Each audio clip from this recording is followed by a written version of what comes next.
So आपण आपल्या integrated बॅचमध्ये जे काही कंपोनंट्स कव्हर करणार आहोत ते कशा पद्धतीने करणार आहोत ते आपण कालपासून पाहायला सुरुवात केलेली आहे. म्हणजे काल आपण काय पाहिलं तर आपण पाहिलं की जॉग्राफीचा अभ्यास करताना UPSC म्हणा किंवा MPSC म्हणा आपल्याला इंटिग्रेटेड बॅच स्टडीचा जो अप्रोच लागणार आहे की GS मध्ये येणारे प्रश्न हे प्रामुख्याने चालू घडामोडींशी संबंधित येतील हे आपल्याला कळलेलं आहे.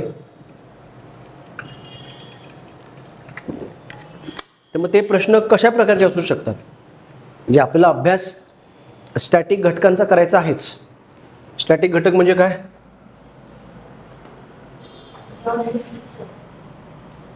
तर स्टॅटिक घटक म्हणजे काय जे कधीही न बदलणारे घटक आहेत बरोबर. आणि दुसरे कोणते असणार आहेत करंट इव्हेंट्स मधले असणार आहेत. हे मी जेव्हा अभ्यास केलं 2004-05 ला UPSCला तेव्हा जे होतं तेच आज पण आहे. हे बदलले हे बदलत राहणार. सो याचा अभ्यास करताना याच्याशी रिलेव्हन्स कसं लावायचं ते आपण काल पाहिलं. किती घटकांबद्दल पाहिलं आपण काल 3 घटकांबद्दल पाहिलं. कोणते भूरूपशास्त्र हवामानशास्त्र सागरशास्त्र आणि पर्यावरण भूगोल रादर 4 घटकांबद्दल आपण पाहिलं. आज आपण पुढे जाणार. आज आपण तेच पाहणार आहोत लोकसंख्या भूगोलाबाबत. म्हणजे मी तुम्हाला काल शेवट म्हणालो होतो आधीच्या लेक्चरमध्ये की प्राकृतिक भूगोलाचे जे घटक आहेत ना त्याला करंटचं रिलेव्हन्स हे एक मर्यादित प्रमाणात आहे. पण मानवी भूगोलाचे जे घटक आहेत लोकसंख्या भूगोल वसाहत भूगोल आर्थिक भूगोल याला करंटचं रिलेव्हन्स हे खूप जास्त आहे. म्हणजे आत्तापर्यंतचे जर आपण UPSCचे पेपर्स पाहिले तर त्या UPSCच्या पेपर्समध्ये करंटवर आलेले प्रश्न जे आहेत ते मानवी भूगोलाशी संबंधित खूप जास्त आहेत. हे आपण लक्षात घेणं गरजेचं आहे आणि त्या दृष्टीने आपण अभ्यास करायचा आहे. मग तो अभ्यास करताना आपल्याला या लोकसंख्येमध्ये नक्की कोणत्या गोष्टी स्टॅटिक आपण अभ्यासतोय पण ते स्टॅटिक अभ्यासताना त्यातल्या कोणत्या गोष्टी ह्या आपल्याला चालू घडामोडीमध्ये मदत करणार आहेत ते लक्षात घ्यायचं. क्लिअर. सो ते आपण बघू आज लोकसंख्येबाबत वसाहतबाबत आणि त्यानंतर आर्थिक भूगोलाबाबत. क्लिअर. सो या ज्या गोष्टी आहेत त्या आपण लक्षात घेतल्या तर आपला अभ्यासाची दिशा काय होणार आहे व्यवस्थित सुनिश्चित होईल. काल तुम्ही जे नोट डाऊन केले 3 घटकांबाबतचं कोणते 3 घटक 4 घटक राहतात पर्यावरण सागरशास्त्र हवामानशास्त्र आणि भूरूपशास्त्र ते कायम पुन्हा पुन्हा बघत राहा. तुमच्या डोक्यात त्या गोष्टी फिट झाल्या पाहिजेत की बाबा सागरशास्त्रातला कोणता घटक हा चालू घडामोडीशी संबंधित आहे का. मग न्यूजपेपर मॅगझिन्समधून तुम्ही त्या बातम्या तशा पद्धतीने कॅच करू शकता हे लक्षात घ्या. आज आपण ते लोकसंख्या भूगोलाबाबत पाहणार आहोत.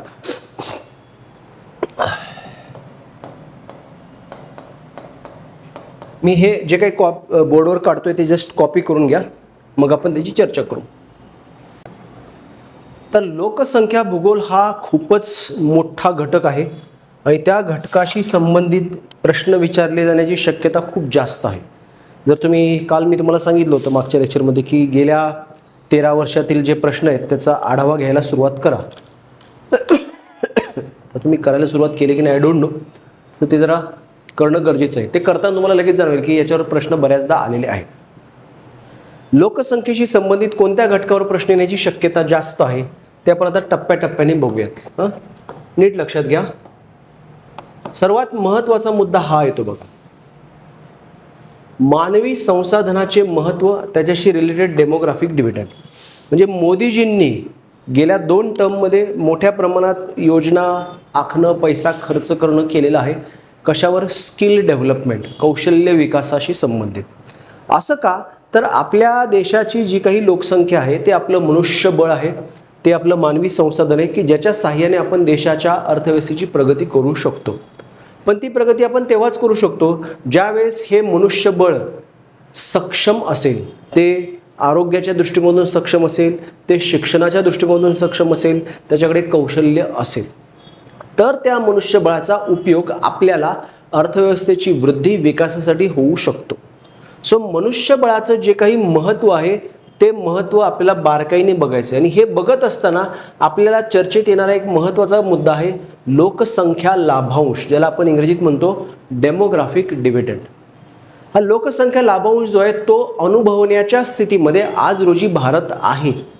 म्हणजे काय तर जी काही कार्यकारी वयोगटातील लोकसंख्या असते, कार्यकारी वयोगटातील लोकसंख्या म्हणजे काय, जे कायदेशीररित्या एखाद्या आर्थिक प्रक्रियेत सहभागी होऊन पैसे कमवू शकतात ती, ज्यामध्ये मग 14 ते 60 दरम्यानची लोक येतात. 14पेक्षा कमी वयाच्या लोकांना आपण काम करू देत नाही का, त्यांना आपण काय म्हणतो मग, बालमजुरी, जे कायद्याद्वारे प्रतिबंधित आहे. 60 हे रिटायरमेंटचं वय आहे.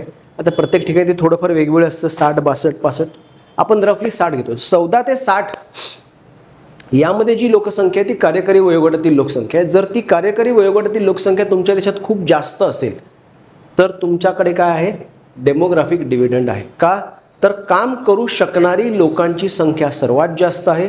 मग त्या सर्वात जास्त लोकांद्वारे अर्थव्यवस्थेत होणारं योगदान कसं असेल, सर्वात जास्त असेल, आणि मग अर्थव्यवस्थेला तो फायदा होईल. त्या अर्थव्यवस्थेला होणाऱ्या फायद्याला आपण म्हणणार डेमोग्राफिक डिव्हिडंड. डिव्हिडंड म्हणजे काय असतो, लाभांश असतो. हा लाभांश जो आहे तो आपल्याला कुठे मिळतोय, जेव्हा आपण एखाद्या कंपनीचे शेअर्स वगैरे घेतो, त्या शेअर्समध्ये आपल्याला प्रॉफिट मिळतो आणि मग त्याचा आपण काय करतोय, लाभ घेतो. हा जो लाभ आहे लोकसंख्येचा मुळे होणारा अर्थव्यवस्थेला लाभ, त्याला आपण म्हणणार डेमोग्राफिक डिव्हिडंड. पण नीट लक्षात घ्या, आज भारतातील जवळपास 65% लोकसंख्या त्या कार्यकारी वयोगटात आहे, 14 ते 60च्या दरम्यान. तरीसुद्धा आपल्याला लोकसंख्या लाभांश अनुभवण्यामध्ये असंख्य अडचणी येत आहेत. त्या अडचणी काय, त्या अडचणी दूर कशा करायच्या, मग त्या अडचणी दूर करण्यासाठी सरकार काय प्रयत्न करते, सरकारच्या कोणत्या योजना आहेत, हे आपल्यासाठी महत्त्वाचं आहे, हे ध्यानात घ्या. सो त्याचा अभ्यास त्या पॉईंट ऑफ व्ह्यूने आपण केला पाहिजे. मग इथे आपल्याला डायरेक्ट हे मानव संसाधन महत्त्व किंवा मानव संसाधन विकासासाठीच्या सरकारी योजना आपल्याला दिसून येतात. सांगू शकाल अशी एखादी योजना की जी मानव संसाधन विकासासाठी आपण राबवत आहोत? आहे का योजना अशी एखादी? बऱ्याच योजना आहेत, ढिगाणी योजना आहेत. एखादी योजना सांगण्याचा प्रयत्न करा. शाळेतल्या मुलांसाठी आपण मिड डे मील स्कीम चालवतो, माहिती? तुम्ही म्हणाल सर मग त्याचा इथे काय संबंध, तिथं 14 वर्षाखालची लेकरं आहेत, बरोबर. दुसरं, आपण सरकारी दवाखान्यामार्फत काय करतोय, लसीकरण राबवतोय, मोफत लसीकरण, किंवा गरोदर स्त्रिया, लहान बालकं यांना व्हिटॅमिन्सचे डोस किंवा आयर्न सप्लिमेंट्स असं पुरवतो. ही जी लेकरं आहेत जन्माला येणारी आणि कोणती जन्माला आलेली, शाळेत जाणारी, ही सगळी लेकरं जी आहेत ना, या सगळ्या लेकरांना जर आज आपण त्यांच्या आरोग्याची काळजी घेतली, जर आज आपण त्यांना मिड डे मील स्कीमसारख्या योजनांद्वारे चांगला आहार पुरवला, तर ही लेकरं सशक्त निरोगी मनुष्यबळात विकसित होतील. आणि मग जेव्हा ती 14 क्रॉस करून कार्यकारी वयोगटात येतील त्यावेळेस ते काय असतील, हेल्दी असतील. तुम्ही जर शारीरिकदृष्ट्या मानसिकदृष्ट्या निरोगी असाल तरच तुम्ही अर्थव्यवस्थेत चांगलं योगदान देऊ शकता. तुम्ही जर सारखेच आजारी पडताय तर तुम्हाला अर्थव्यवस्थेत योगदान देता येणार आहे का, चांगलं देता येणार नाही. क्लिअर. मग हे एक मी तुम्हाला उदाहरण सांगितलं की सरकारच्या योजना कशा प्रकारे मानव संसाधन विकासाला धरून आहेत. सो आपल्याला ती लिंक लक्षात घ्यायची. उगीच बजेट डिक्लेअर झालं मग काय ते एकनाथ शिंदेंनी काय योजना लाडकी बहीण, तर ती योजना काय आहे, म्हणजे त्याला कुठेतरी रिलेव्हन्स असणार आहे. ते उगीच मोकळ्यात काही करणार नाही आहेत, हे लक्षात घ्या. कुठलीही योजना, केंद्र सरकार म्हणा किंवा राज्य सरकारची योजना म्हणा, त्या योजना ह्या कुठंतरी त्या समाज, त्या अर्थव्यवस्थेला ज्या काही समस्या आहेत त्या समस्येतून मार्ग काढण्यासाठी आखलेल्या असतात. सो तुम्हाला UPSC MPSCचा अभ्यास करताना काय करायचं आहे, तर ती समस्या आणि ती योजना यांच्यामधली लिंक काय करायची आहे, शोधायची, ती समजून तुम्हाला मांडण्याचा प्रयत्न करायचा आहे. सो कधीही कोणत्याही योजनांचा अभ्यास करताना डोक्यात हा प्रश्न विचारत चला की सरकारने हे का केलं असेल, असं का करतंय, यांना काय अपेक्षित आहे, हे तुम्ही करणं अपेक्षित आहे. Is that clear? जिथे जिथे आपण अभ्यासणार आहोत तिथं ती लिंक तुम्हाला मी सांगत जाईल. पण आपली बॅच संपली त्यानंतर सुद्धा योजना येत राहणार आहेत, मग त्या गोष्टीची लिंक लावण्याचा प्रयत्न आपण केला पाहिजे. या योजना फक्त राज्य किंवा केंद्र पातळीवरच नसतात, अगदी इंटरनॅशनल लेवलवरून सुद्धा अशी मदत केली जाते वेगवेगळ्या योजनांसाठी. मग ते कशासाठी हे आपल्याला समजून घ्यायचं आहे. क्लिअर? आता याच प्रक्रियेमध्ये पुढे बघूयात आपण.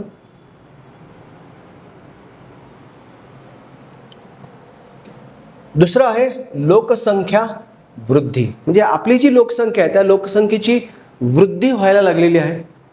ही वृद्धी होत असताना वेगात लोकसंख्या वाढते. आज आपण कुठे पोहोचलेलो आहोत?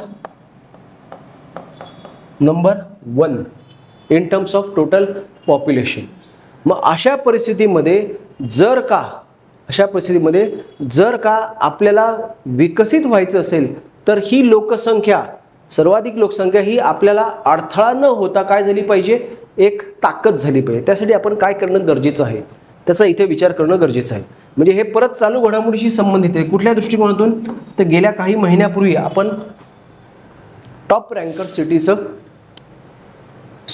Ranker country in terms of total population हे जे पद काबीज केले त्या दृष्टिकोनातून आजच्या घडीला हा मुद्दा महत्त्वाचा आहे. म्हणजे येणाऱ्या मेन्समध्ये याच्यावर प्रश्न येण्याची शक्यता निश्चित आहे. लोकसंख्या विषयक समस्या हा तर फार म्हणजे असा घिसापिटा मुद्दा आलेला आहे.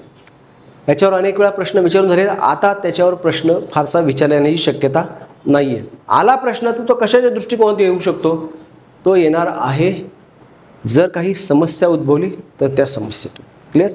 त्यानंतर पुढे बघा आता हे घटक: बर्थ रेट, जन्मदर, डेथ रेट, मृत्यूदर, लिंग गुणोत्तर, सरासरी आयुर्मान आणि लोकसंख्येतील वयोगट.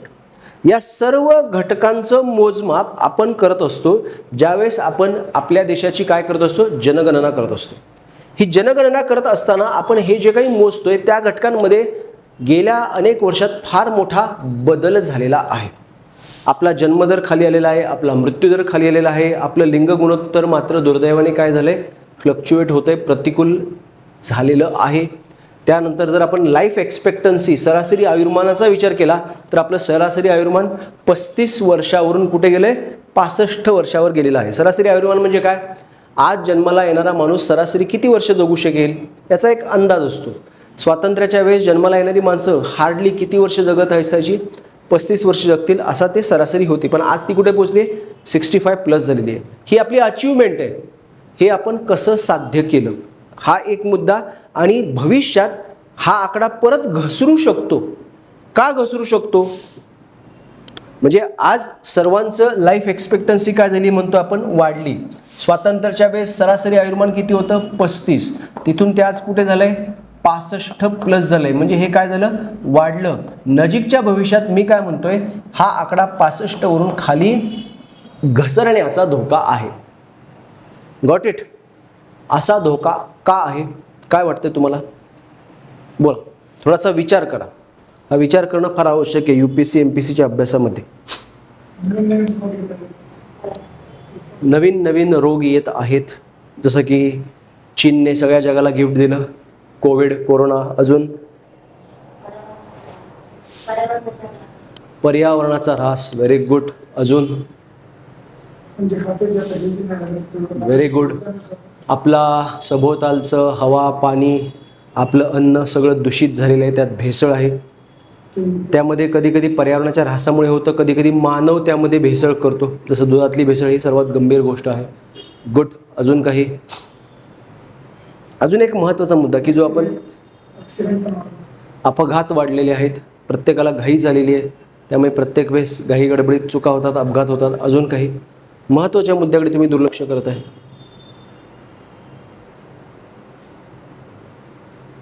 आज आपली जीवनशैली बदललेली आहे. जीवनशैली बदलली, त्यामध्ये आपण काय झालोय, आपल्या फिजिकल ॲक्टिव्हिटीज कमी झाल्यात. म्हणजे इथून थोडं जायचं म्हटलं तरी आपण स्कूटर काढतो, जातो. पूर्वीची माणसं कित्येक किलोमीटर चालत जायचे, तो एक्झरसाईज व्हायचा. जीवनशैली बदललेली आहे, फिजिकल ॲक्टिव्हिटी आपली कमी झालेली आहे. आपल्या आहार पद्धती बदललेल्या आहेत. आहारातली भेसळ हा एक मुद्दा आणि आहार पद्धती बदलणं हा वेगळा मुद्दा. म्हणजे तुम्ही शहरात बघा, पिझ्झा, बर्गर, पास्ता, नूडल्स, काही कचरा खातात लोक. त्याला कचरा म्हणणं चुकीचं आहे. का तर तो त्यांच्या देशातील लोकांसाठी एक चांगला आहार आहे, पण तो तिथल्या हवामानासाठी सुटेबल आहे. तुमच्या हवामानासाठी काय सुटेबल आहे? ज्वारीची भाकरी. क्लिअर? तुमच्या हवामानासाठी पिझ्झा सुटेबल आहे का? नाही. तुमच्यासाठी ते काय झालं, जंक फूड झालं. सो बदललेल्या आहार पद्धती हा एक मुद्दा आहे. प्लस विशेषतः जागतिकीकरणानंतर काय झालं, जागतिकीकरणानंतर आपलं आयुष्य हे फास्ट झालं आहे. आपल्याला प्रत्येक ठिकाणी जास्त काम करावं लागतं आणि मग कामाचा ताण शरीरावर येतोय, मनावर येतोय, त्यातून वेगवेगळे आजार उद्भवतात. बऱ्याचदा हा कामाचा ताण कमी करण्यासाठी आपण कशाकडे वळतो? व्यसनांच्या आहारी जातो, ॲडिक्शन्स. कामाच्या ताणातून मुक्तता मिळवण्यासाठी अल्कोहोल असेल, टबॅको असेल आणि त्यापेक्षा भयानक अंमली पदार्थ या व्यसनांकडे लोक वळत आहेत. हे सगळे मुद्दे प्लस त्यांनी जसं सांगितलं की नवनवीन आजार येत आहेत. अगदी महत्त्वाचा मुद्दा आहे तो. त्याला एक कारण लक्षात घ्या. जागतिक तापमान वाढीमध्ये काय होणार आहे? तापमान वाढलं की हिम आच्छादन वितळतं आणि मग त्या हिम आच्छादनामध्ये लाखो वर्षांपूर्वी दबले गेलेले वेगवेगळे सूक्ष्मजीव मुक्त होतात, विशेषतः विषाणू, व्हायरसेस. हे विषाणू, हे व्हायरसेस कसे आहेत की ते प्रदीर्घ काळ काय होऊ शकतात? बर्फामध्ये तसेच राहू शकतात आणि जेव्हा ते मुक्त होतात ते पुन्हा काय होणार आहेत? क्रियाशील. सो जसजसं ही हिमाच्छादन विरघळत जाईल तसं त्यातून काय होणार आहेत? सूक्ष्मजीव बाहेर पडणार आहेत. हवामान ऑलरेडी उबदार झाले त्यामुळे त्यांची वाढ वेगात होणार आणि मग त्यांची आपल्याला संसर्ग करण्याची क्षमता काय होत जाते? वाढत जाते. त्याच्याबरोबरीने होणारा पर्यावरणाचा ऱ्हास. म्हणजे मी सिगरेट ओढत नाही तरीसुद्धा खूप सारे घातक पदार्थ जाऊन माझ्या फुफ्फुसात साठत आहेत. का? कारण मी शहरात रस्त्याने जरी फिरलो तरी तिथे एवढं मोठ्या प्रमाणात वायू प्रदूषण आहे की ते कण माझ्या फुफ्फुसात जाणार, माझ्या फुफ्फुसाचा कर्करोग होण्यास कारणीभूत ठरू शकतात. त्यासाठी तुम्हाला सिगरेट पिण्याचीच गरज नाही. हे फक्त वायू नाही, जलप्रदूषणाबाबत पण तेच आहे. मृदा प्रदूषित, जलप्रदूषित, त्यात पिकवलेल्या अन्नामध्ये काय झालेले प्रदूषक आले ते आपण खातोय. आज तुम्ही बाजारातून कुठलीही भाजी फळ आणलं तर ते काय? त्याच्यावरती कीटकनाशकांचा, तणनाशकांचा अंश आहे. जे आपण धुतलं तरी ते राहतंय, किंबहुना ते त्या अन्नामध्ये आत शिरलेलं आहे, त्याच्यातून आपलं शरीर पोखरलं जातं आहे.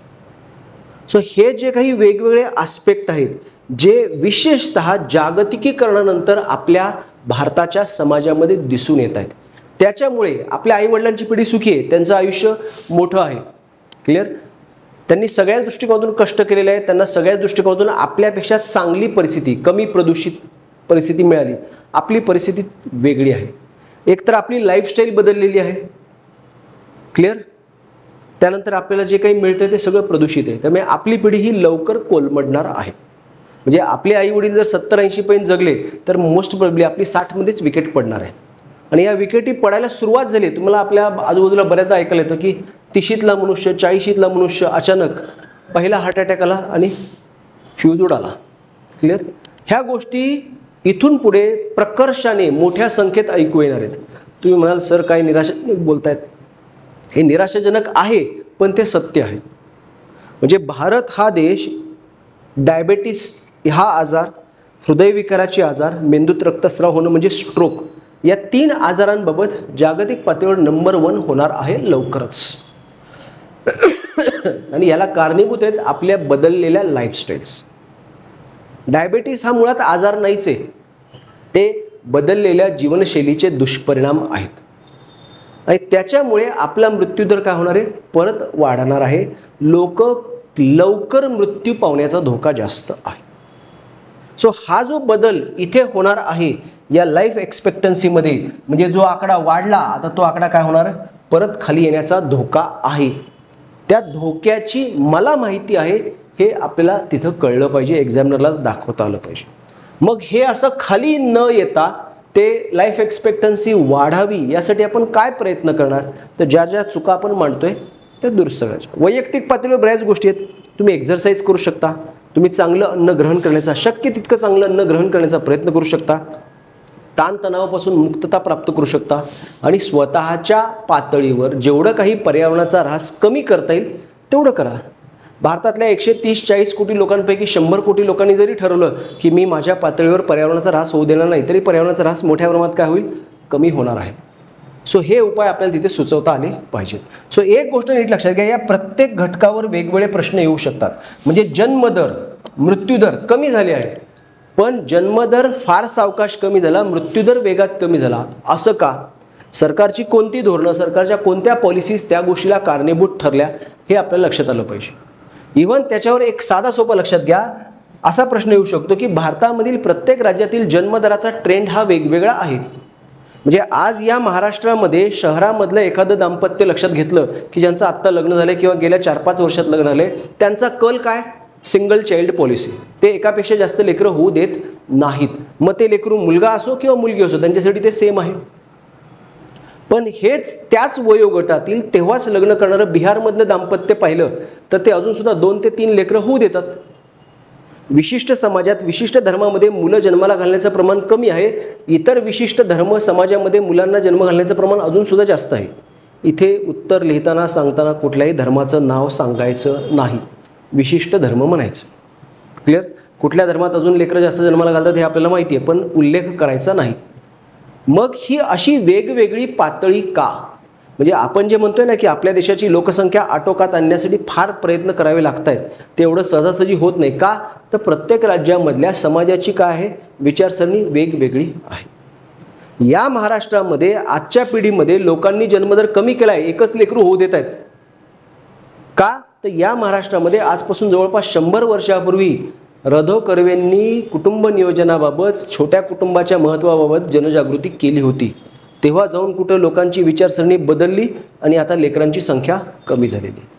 पण इतर राज्यांमध्ये तो समाज सुधारण्याचा आस्पेक्ट आपल्याला दिसत नाही, त्यामुळे तिथे अजूनसुद्धा जन्मदर कसा आहे, जास्त आहे. सो या ज्या बारीक सारीक गोष्टी आहेत त्या आपल्याला खोलात जाऊन लक्षात घेणं गरजेचं आहे.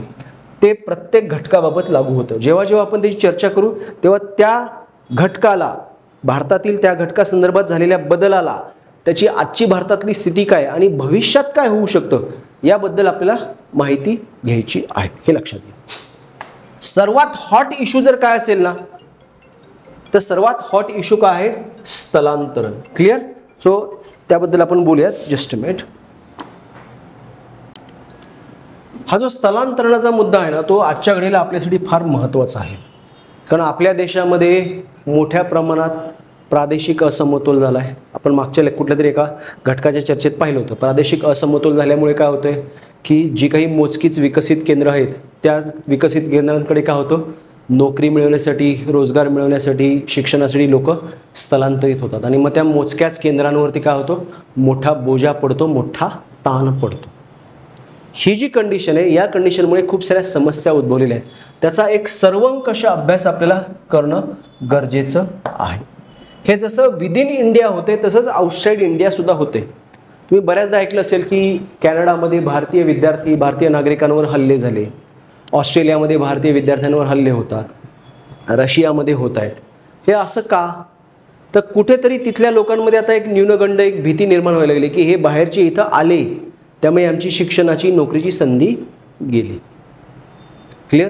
जसं मुंबईमध्ये उत्तर भारतीयांबाबत एक समज आहे की बाबा ही लोक इथं आले एवढ्या मोठ्या संख्येत त्यामुळे आम्हाला नोकऱ्या मिळत नाही, त्यामुळे आम्हाला शिक्षणामध्ये स्पर्धा आहे, तसं भारतीयांबद्दल इतर राष्ट्रांमध्ये समज निर्माण व्हायला लागलेला आहे. सो या सगळ्या पार्श्वभूमीवर आपल्याला त्या गोष्टी लक्षात घ्यायच्यात. तिथे अजून एक आर्थिक निकषसुद्धा येतो बघा, किंवा एक इकॉनॉमिक आस्पेक्टसुद्धा येतो. कसा? एक मागच्या आठवड्यात एक बातमी आली होती. काय बातमी होती? रेमिटन्सेस मिळवण्यामध्ये भारत हा जगात पहिल्या क्रमांकावर आलेला देश आहे. रेमिटन्सेस काय असतात? तर तुम्ही भारतीय नागरिक दुसऱ्या देशात जाऊन राहता, कष्ट करता, पैसा कमवता, बचत करता आणि तो पैसा तुम्ही कुठे पाठवता? मायदेशी पाठवता. हा पैसा तुमच्या अर्थव्यवस्थेला मिळाला, पण हा पैसा कमवण्यासाठी, हा पैसा निर्माण करण्यासाठी तुमच्या अर्थव्यवस्थेने काही योगदान दिलं होतं का? नाही. समजा माझा एक मित्र सौदी अरेबियामध्ये जाऊन राहिला, तिथं त्यांनी एखाद्या कारखान्यात काम केलं, पैसे मिळवले, बचत केले, इकडे आईवडिलांना पाठवले. तो पैसा निर्माण कुठं झाला आहे? सौदी अरेबियाच्या अर्थव्यवस्थेत. तो पैसा निर्माण करण्यासाठी, तिथे तो उद्योग सुरू करण्यासाठी गुंतवणूक कोणाला करावी लागली? कोणाला पायाभूत सुविधा द्याव्या लागल्या? सौदी गव्हर्नमेंटला द्याव्या लागल्या. भारतीय गव्हर्नमेंटचा काडी मात्र रोल नाही, पण पैसा मिळाला कोणाला? भारत सरकारला. असा जो पैशाचा प्रवाह आहे, एका अर्थव्यवस्थेतून दुसऱ्या अर्थव्यवस्थेमध्ये नागरिकांचं स्थलांतर झाल्यानंतर हे स्थलांतरित नागरिक त्या दुसऱ्या अर्थव्यवस्थेत पैसा कमवून मूळ मायदेशी पाठवतात, तेव्हा त्याला आपण काय म्हणतो? रेमिटन्सेस. ही इकॉनॉमिक्समधली एक कन्सेप्ट आहे. अशा प्रकारे पैसा मिळवणारे देश याचा अभ्यास जागतिक पातळीवर झाला. त्यात आपल्याला असं दिसलं की भारताने अशा प्रकारे सर्वात जास्त पैसा कमावलेला आहे. 2 नंबरला मेक्सिको आहे आणि मग बाकीचे देश येतात. आणि गेले काही वर्ष सातत्याने भारत त्यामध्ये 1 नंबरला आहे. याचा अर्थ भारतीय नागरिक मोठ्या प्रमाणात काय झालेत? वेगवेगळ्या देशात जाऊन राहिलेत, पैसा कमवत आहेत, बचत करत आहेत आणि ते आपल्या मूळ देशात परत पाठवत आहेत. सो हा भारतीय अर्थव्यवस्थेचा फायदा आहे. कारण समजा एखादा ब्रिटनमध्ये जाऊन राहिला, एखादा USA मध्ये जाऊन राहिला, तिथे त्यांनी पैसा कमवला, तिथे तो काय कमवणार आहे? डॉलर्स कमवणार आहे. डॉलर्स इकडे पाठवले आई वडिलांना, तर आई वडील बाजारात जाऊन डॉलर्सनी भाजी विकत घेऊ शकतात का? नाही. मग ते डॉलर्स कोणाकडे जाणार? रिझर्व्ह बँकेकडे जाणार. त्याच्या मूल्याचे रुपये त्याच्या आई वडिलांना मिळणार. म्हणजे या देशाच्या अर्थव्यवस्थेला काय मिळालं? परकीय चलन मिळालं, कुठलंही कष्ट न करता. त्यामुळे रेमिटन्सेस हा परकीय चलन मिळवण्याचा एक खूप चांगला मार्ग आहे, जो भारतामध्ये काय होतोय? वेगात वाढत चाललेला आहे. कशामुळे वाढत चाललाय? तर भारतातून परदेशात होणारं काय वाढलंय? स्थलांतरण वाढलंय. त्यासाठी काय? तर उच्च शिक्षित कुशल मनुष्यबळ पाहिजे, जे परदेशात जातं आणि तिथल्या अर्थव्यवस्थेत पैसा कमावतं. या सगळ्या दृष्टिकोनातून हा टॉपिक आपल्याला अभ्यासावा लागतो. त्यानंतर बघा, लोकसंख्या धोरण. याबाबत इमिजिएट काही घडलेलं नाहीये. 2000 साली आपण लोकसंख्या धोरण प्लॅन केलं होतं, तेवढंच. त्यानंतर आपण त्यात काही केलेलं नाहीये. त्यामुळे त्या लोकसंख्या धोरणामध्ये फार काही विचारलं जाईल अशी शक्यता नाही, पण ते धोरण आपल्याला माहिती असलं पाहिजे. बऱ्याचदा मध्येच असा एक चर्चेचा विषय निघतो,